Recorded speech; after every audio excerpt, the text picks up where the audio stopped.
ইমাম হুসাইন শহীদ হবে। বিবিসার স্বপ্নে দেখলেন, কিন্তু তাসবিহ ছাড়া নাই। কিন্তু দুঃখের সহিত বলতে হচ্ছে, দুঃখজনক হলেও সত্য, আমার যুবক বাবার, আমার বাবারা ভাইয়েরা নামাজ পড়ে না। ও আমার পর্দার আড়ালের মা বোনেরা, আজকে একটা অনুরোধ করে দিয়া যায়, তোমরা সার্বাঙ্গীন শিক্ষা গ্রহণ করো। স্বামী যদি নামাজ না পড়ে খানা দিও না, স্বামী যদি নামাজ না পড়ে রোজা না রাখে, স্বামী যদি নামাজ না পড়ে তারা দ্বারে ঘুমাইতে দিও না। ইমাম হুসাইন রাদিয়াল্লাহু তাআলা কারবালার জমিনে শহীদ হয়ে যাবেন।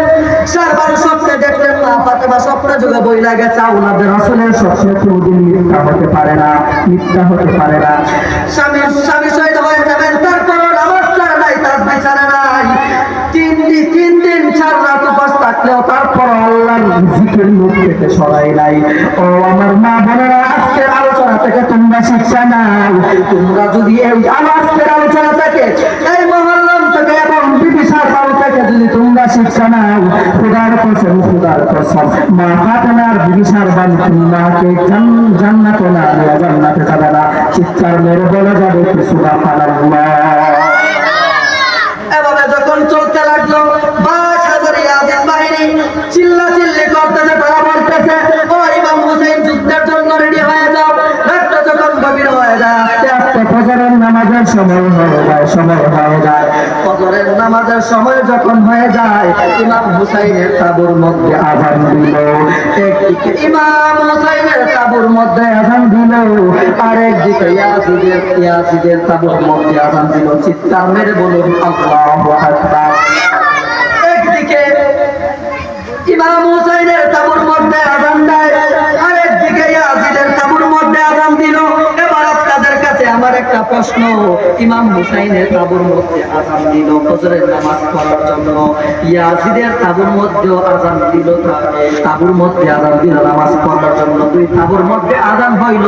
আপনাদের কাছে একটা প্রশ্ন, আপনারা বলুন, দুই আযানের মধ্যে ব্যবধান আছে কিনা নাই, পার্থক্য আছে কিনা নাই? ইমাম হুসাইনের তাঁবুর মধ্যে আযান দেওয়ার অর্থ হইল, জীবন দিব, গলা কাটবো, কিন্তু সত্যিকে কোনো দাফন করতে দেব না। সত্যের জন্য উনি জীবন দিলেন।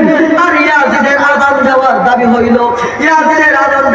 হইল, ইমাম হুসাইনের গলা কাটবো, ইমাম হুসাইনকে শহীদ করবো, তারপরও আওলাদে রাসূলের গলার মধ্যে ছুরি চালাইবো, তারপরও ইয়াজিদের গদ্দে ঠিক রাখতে হবে। বলুন নাউযুবিল্লাহ, আরো জোরে বলুন নাউযুবিল্লাহ। ইমাম হুসাইনকে শহীদ করবে, কিন্তু শহীদ করবে নবীর আওলাদকে শহীদ করবে, কিন্তু ইয়াজিদের দলটা ছাড়তে পারবে না। অন্তরে কান্না গভীর মনোযোগ। যখন আযান দিল, নামাজ হইল, নামাজের পর তারা হুঙ্কার দিচ্ছে, ইমাম হুসাইন তুমি রেডি হয়ে যাও, কিছুক্ষণের মধ্যে যুদ্ধ শুরু হয়ে যাবে, নারায়ে তাকবীর, নারায়ে রিসালাত, আহলে সুন্নাত ওয়াল জামাত, বিশেষ অতিথির আগমন, মুফতি মিসবাহুর রহমান রফিক আল কাদরি হুজুরের আগমন, মাহফিলের পক্ষ থেকে গোলাপ শুভেচ্ছা, সকলে বলি মারহাবা। এখনো যারা রাস্তাঘাটে ঘোরাফেরা করতেছেন, আপনারা মেহেরবানি করে চলে আসুন। আমাদের মাহফিলের সম্মানিত বিশেষ অতিথি আমাদের মধ্যে উপস্থিত হয়েছেন। উনি এশার নামাজের পর আপনাদের সামনে মূল্যবান তাকরীর পেশ করবেন। আমি সংক্ষিপ্ত আলোচনা করে শেষ করে দেব ইনশাআল্লাহ। যুদ্ধ যখন শুরু হয়ে যাবে, যুদ্ধের কিছুক্ষণ আগে ইমাম হুসাইন রাদিয়াল্লাহু তাআলা কাফেরদেরকে বললেন, তোমরা একটু অপেক্ষা করো, আমি দুটি কথা বলতে চাই। কি বলতে চাই? দুটি কথা বলতে চাই। তারা বলল, ঠিক আছে ইমাম হুসাইন, তুমি কথা বলো, আমাদের কোনো সমস্যা নাই। ইমাম হুসাইন রাদিয়াল্লাহু তাআলা একটা উঁচু পাথরের মধ্যে দাঁড়াইলেন। একটা উঁচু পাথরের মধ্যে দাঁড়াইয়া ভাষণ দিলেন, ইয়াজিদের দলেরা, তোমরা শুনিয়া নাও, আমি যুদ্ধ করতে আসি নাই, কুফার জমিনের মানুষরা আমাকে দাওয়াত দিয়েছিল, তারা আমার কাছে বায়াত গ্রহণ করবে, আমি যুদ্ধ করতে কারবালার জমিনে আসি নাই, কিন্তু তোমরা আমাকে যুদ্ধ করার জন্য বাধ্য করতেছ। এই কথা যখন বললাম, আমি যুদ্ধ আগে শুরু করবো না, কারণ আমি যুদ্ধের জন্য আসি নাই, তোমরা আগে যুদ্ধ শুরু করবা। ওই কথা যখন বলল ইমাম হুসাইন, তারা বলল ঠিক আছে,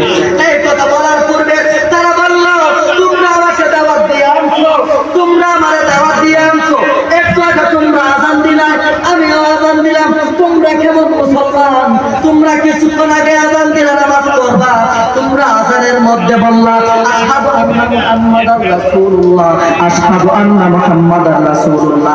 তোমরা আযানের মধ্যে আমার নবীর নাম না, সেই নবীর সৃষ্টি না করলে আল্লাহ কোন কায়নাত কোনো কিছু বানায় করা, আমি সেই নবীর নাতি ইমাম হুসাইন। তোমরা আযানের মধ্যে নিরা আশহাদু আন্না মুহাম্মাদার রাসূলুল্লাহ, আমি ওই নবীর নাতি। তোমরা আজের নবীর নাম আযানের মধ্যে না নিলে আযান কবুল হয় না, যেই নবীর নামাজের মধ্যে সালাম না দিলে নামাজ কবুল হয় না। ওই নবীর নাম একটু আগে আযানে নিলাই, একটু পরে তোমরা আবার হুঙ্কার দিচ্ছ তোমরা আওলাদে রাসূলের গলায় ছুরি চালাবে। তোমরা কেমন মুসলমান? তোমরা মুসলমান না, তোমরা মুসলমান না, তোমরা মুনাফিক। চিৎকার মেরে বলুন উনি বললেন তোমরা যে তাশাহুদ করো নামাজের মধ্যে ওয়ালা আলী ওয়ালা আলী, তোমরা কি করো? ওয়ালা আলী নবীর আওলাদদেরকে সালাম দাও। আমি হলাম ইমাম হুসাইন, নবীর আওলাদ ধরে একজন ইমাম হুসাইন। তোমরা এর মধ্যে সালাম দিলা, তোমরা নামাজের মধ্যে আওলাদদেরকে সালাম দিলা, কিন্তু তোমরা নবীর আওলাদদের গলার মধ্যে ছুরি চালাইবা। তোমরা মুসলমান না, মুসলমান না, তোমরা হয় নাই মুনাফিক, মুনাফিক। যাই হোক, তোমরা যেহেতু সিদ্ধান্ত নিয়ে নিছো তোমরা যুদ্ধ করবা, এই কথা যখন উনি বলল, উনি তারপর বললেন এই জায়গার মধ্যে তোমরা যত মানুষ রয়েছ, আমি আজকে তোমাদের উদ্দেশ্যে দুইটা কথা বলতে চাই। তোমাদের উদ্দেশ্যে আমি দুইটা কথা বলতে চাই। কারবালার জমিনের মানুষের, তোমরা 22,000 সৈন্যের মধ্যে এমন ব্যক্তি আছো যে আমার দলে যোগ দিবা, এজিদের দল ছাইরা দিবা। আমি ইমাম হুসাইন কথা দিলাম, আমি ইমাম হুসাইন তোমার জান্নাতে না নিয়া আমি ইমাম হুসাইন জান্নাতে যাব না। চিৎকার করে বলুন আল্লাহু আকবার, আল্লাহু আকবার। ইমাম হুসাইন বলল আমি তোমাকে ছাড়া জান্নাতে যাব না। ওই কথা যখন বলল, বেলালের দলের প্রধান যে সেনাপতি, সেনাপতির নাম ছিল হুর বিন ইয়াজিদ। কি নাম? হুর বিন ইয়াজিদ। ইয়াজিদ কি করলো?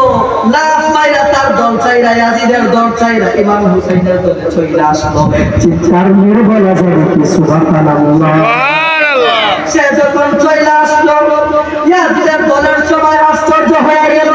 আশ্চর্য হইয়া সে বলল হুর বিন ইয়াজিদ, হুর বিন ইয়াজিদ, তুমি কাজটা ভালো করো নাই, তুমি কাজটা ভালো করো নাই। তোমাকে নিয়ে আমাদের বল ভরসা ছিল, তুমি হইলা আমাদের দলের সবচেয়ে বড় পালোয়ান, তুমি আমাদের দলের সবচেয়ে বড় পালোয়ান। তোমার নিয়ে আমাদের অহংকার ছিল, গর্ব ছিল। তুমি যুদ্ধ করবা, কিন্তু তুমি এইটা কি করলা? কাজটা ঠিক করলা না। ওই হুর বিন ইয়াজিদ দুইটা চোখের পানি ছাইরা দিয়া বলতেছে, ও ইয়াজিদের দলের তোমরা শুনিয়া নাও, তোমরা শুনিয়া নাও, শুনিয়া নাও। ইমাম হুসাইন যখন বলল এমন কেউ আসলে আজকে তোমরা এই দল চাইরা আমি ইমাম হুসাইনের দলে আসবা, তোমরা যদি আমি ইমাম হুসাইনের দলে আসো, তাহলে আমি কথা দিলাম তোমাকে জান্নাতে না নিয়ে আমি ইমাম হুসাইন জান্নাতে যাব না। আমি তাকাইয়া দেখি ইমাম হুসাইন যখন এই কথা বলল, ইমাম হুসাইনের পিছনে আমার মদিনার নবী মদিনায় নাই, মদিনায় নাই, মদিনায় নাই। ওই কথা যখন ইমাম হুসাইন বলল, আমার নবী ইমাম হুসাইনের পিছনে তাকাইয়া দেখলাম আমার নবী ইমাম হুসাইনের পিছনে দাঁড়াইয়া হাতের মধ্যে জান্নাত দেখাইয়া বলতেছে, বলবেন ইয়াজিদ আজকে যুদ্ধের ময়দানে তুমি শহীদ হইবা, আর তুমি বলবেন ইয়াজিদ আমার নবীর সাথে জান্নাতে নিয়ে আনিও। জোরে সোরে বলুন সুবহানাল্লাহ। আমার নবী জান্নাত দেখাইলো, হাতের তালুর মধ্যে আমার নবী জান্নাত দেখাইলো। আমি যাই কাশ্মীর না যাই না, ওই জান্নাত আমি ছাড়তে রাজি না। আমার নবীরে আমি দেখলাম, আমার নবীরে আমি কোনোদিন দেখি নাই, কোনোদিন দেখি নাই, কিন্তু আজকে আমার মদিনার নবীরে আমি দুই চোখে দেখলাম। আমার মদিনার নবীর চোখে আমি জান্নাত দেখলাম। আমার নবীর হাতের মধ্যে জান্নাত দেখাইয়া আমাকে বলতেছে, হুর বিন ইয়াজিদ তুমি যদি ওই দলের মধ্যে আসো, আমি তোমাকে জান্নাতে নিয়ে আনিবো। ওই বিষয়ে দেখার পর আমি তোমাদের বলে দেখতে পারলাম না, চলে আসলো। আর কিছু করার নাই, তার আশ্চর্য হয়ে গেল। ইমাম হুসাইন রাদিয়াল্লাহু তাআলা ভাষণ শেষ করলেন, আর চোখের পানি ছাইরা দিয়া বলতেছেন, ইয়াজিদের দলের তোমাদের কপাল বড় বড় পুরা কপাল। আজকে যদি তোমরা আমি ইমাম হুসাইনের দলে আসতা, তোমরা যদি আমি ইমাম হুসাইনের দলে আসতা, খোদার কসম, খোদার কসম আমি ইমাম হুসাইন তোমাদের হাতে জয়রা জয়রা জান্নাতে দিয়া যাইতাম, কিন্তু তোমরা আসলা না। যখন আসতো তখন ইমাম হুসাইন রাদিয়াল্লাহু তাআলা যুদ্ধের পর্যায়ে শুরু